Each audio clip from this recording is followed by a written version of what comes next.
Hello mga ka-music for real, nandito na naman tayo sa ating bagong segment, ang Know Your Lodi on YouTube Shorts. In less than 1 minute, ay makikilala mo ang iyong Lodi pagdating sa larangan ng musika. Ang pag-uusapan natin sa araw na ito ay walang iba kundi ang bandang SB19. Ang SB19 ay isang pop boy group mula sa Pilipinas. Nabuo noong 2018 ng Shobe Philippines.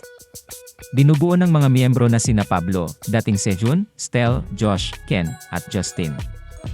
Nakilala sa kanilang kakaibang musika at kahanga-hangang mga performance.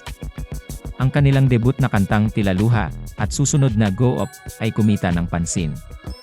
Inilabas ang mini-album na Get in the Zone noong 2020, nagpapakita ng kanilang musical diversity. Nakamit ang pandaigdigang pagkilala at pumasok sa mundo ng pop.